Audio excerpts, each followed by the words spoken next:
Niku ahli sunnah ciri khasnya niku mbok wong tau dosa kaya apa tetep dianggap Islam. Ada kelompok ekstrim khawarij sing darani wong nak dosa niku berarti wis napa ka. Jadi itu efeknya luar biasa dari madhab-madhab itu.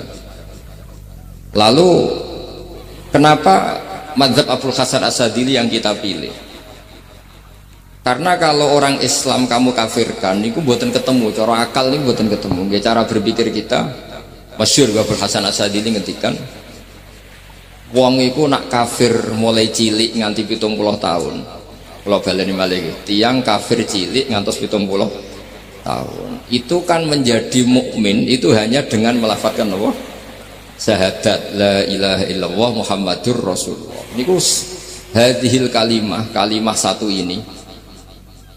Kalimah syahadah niku saged ngilangi kekafiran 70 tahun.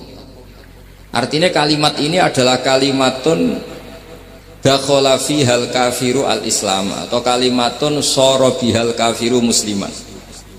Jadi ngaji rileks, ini tanamkan di hati.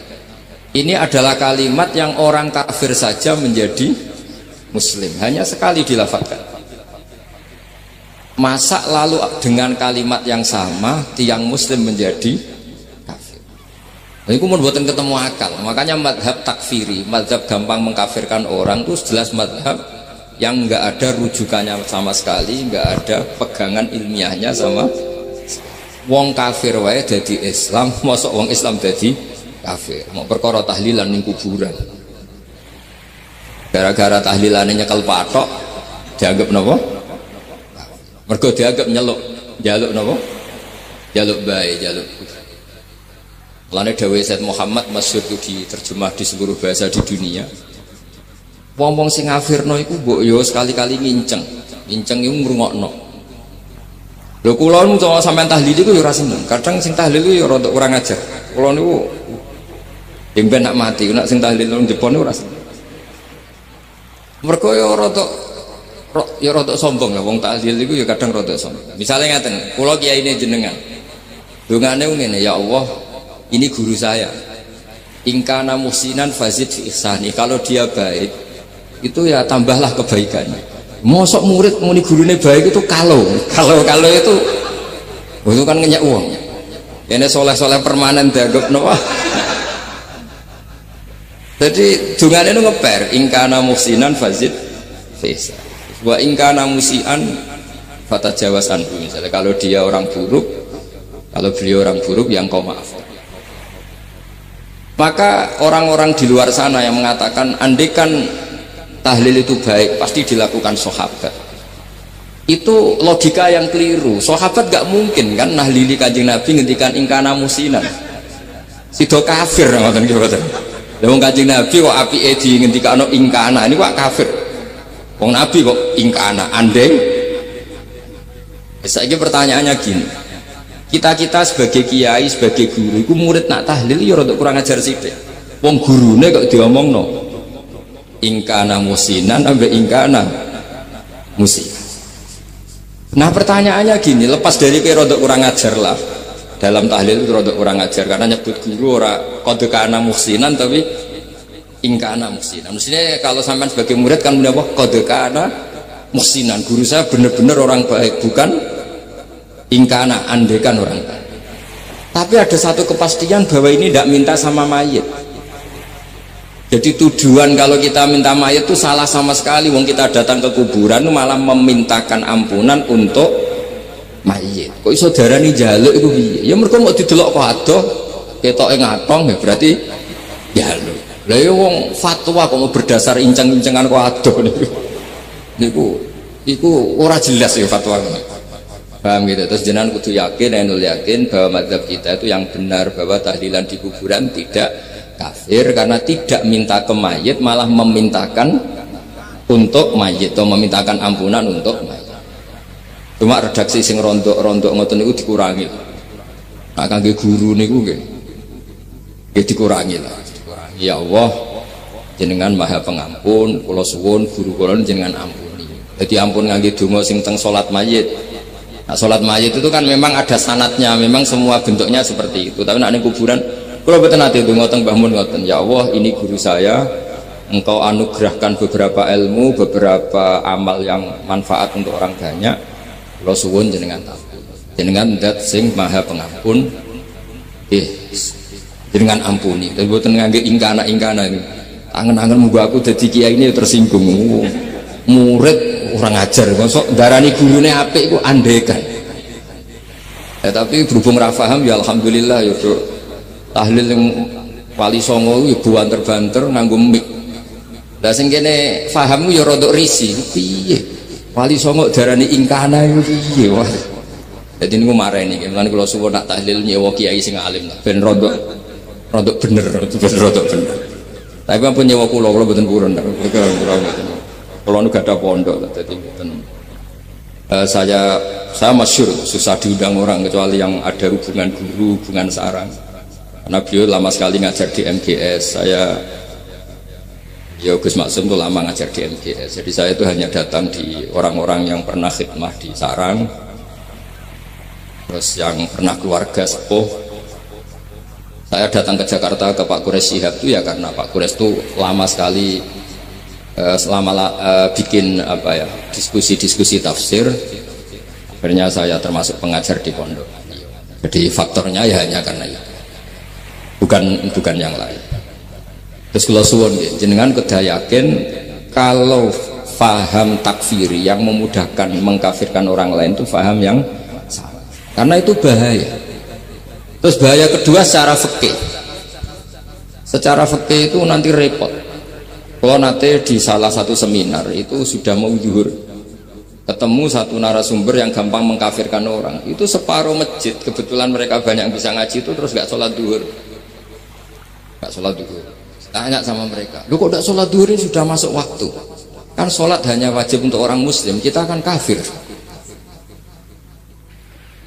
Ya karena dikafirkan tadi kan, kalau kita akan dikafirkan, akhirnya gak kafir, sholat. Efek dari mazhab itu panjang. Kalau betul faham mereka itu betul, berarti yang sudah kafir, orang kafir itu wajib sholat enggak kan? Itu malah panjang kan, karena terus menjadikan orang Islam tidak tidak sholat. Nanti ke masjid tidak boleh, orang kafir tidak boleh masuk masjid. Itu efek fikihnya panjang.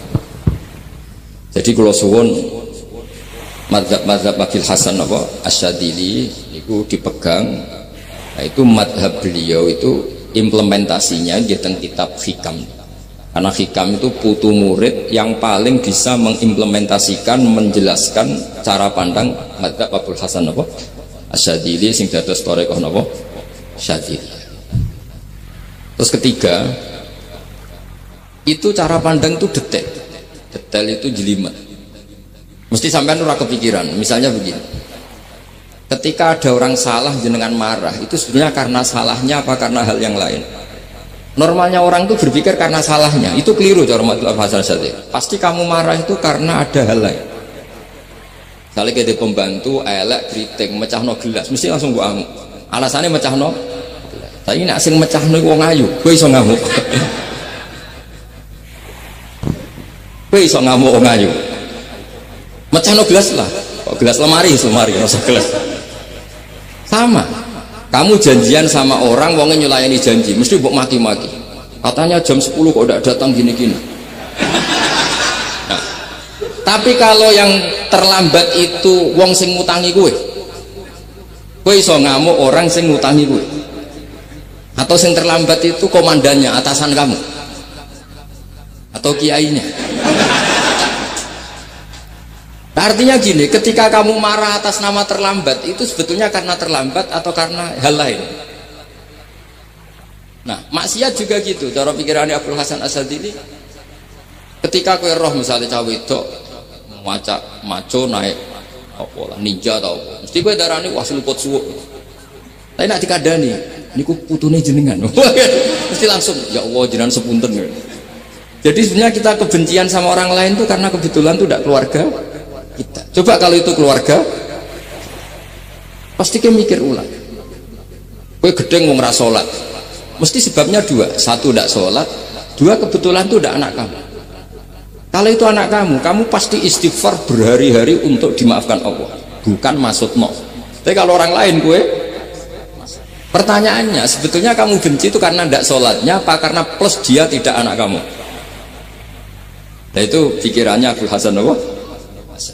Gue ngamuk itu gelas pecah itu perkara pecah gelas apa plus yang pecah elek.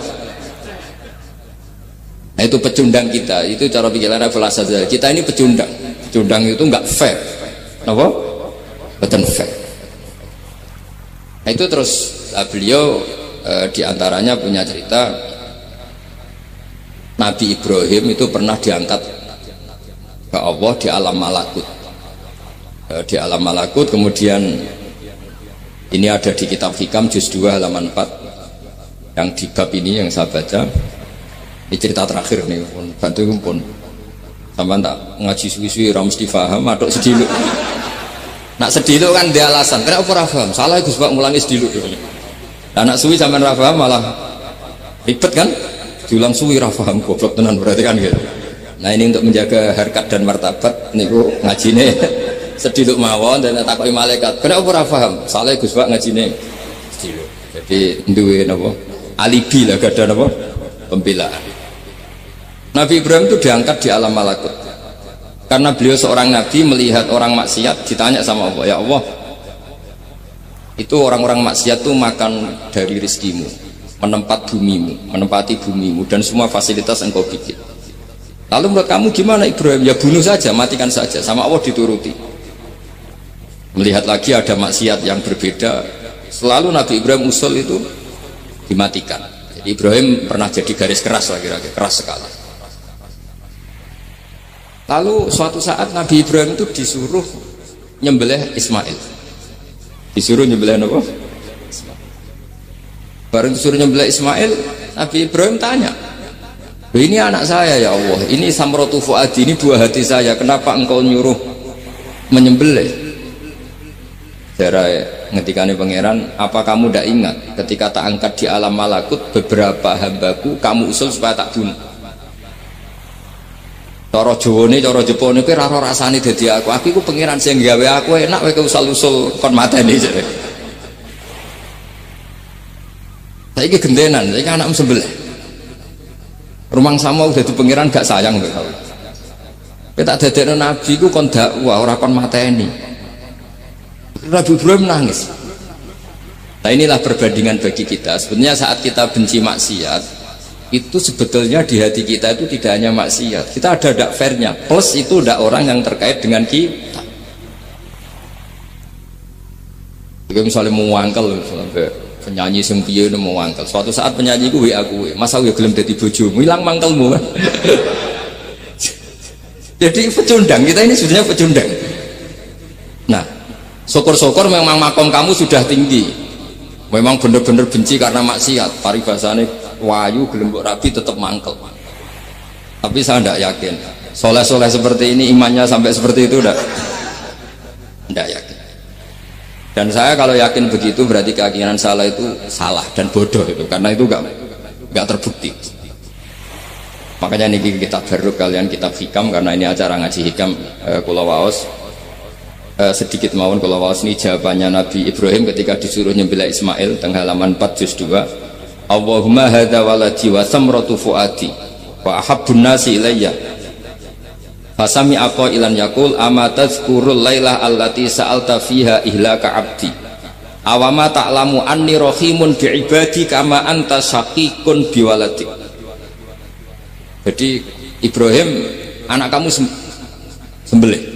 Kata Ibrahim, ini nggak mungkin Gusti, ini buah hati saya, kenapa engkau minta ini tak sembelih? Apa kamu tidak ingat pernah mengusulkan saya menghabisi sekian hamba saya? Kalau kamu bisa sayang anak kamu, saya juga sayang hamba-hamba kue nak we. Mikir.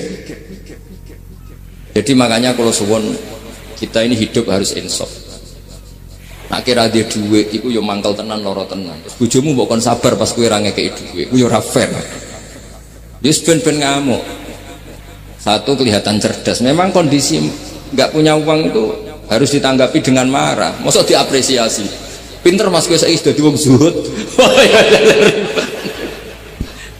Wah ya ribet kan, wes jos mas sampean. Saya kira di duit, sampean jadi wong zuhud, wong waro, tapi ada mati bareng saya kira. Jadi sebetulnya Allah bikin emosi itu, andaikan boleh dibahasakan, wes dipikir. Walau la tafwahin nasa ba'dhum bi ba'd la fasadatil. Jadi bumi ini sebaiknya itu diisi dengan sekian perbedaan. Tapi tidak konflik, perbedaan dengan konflik itu beda. Saya ulang lagi, bumi ini sebaiknya diisi dari sekian apa?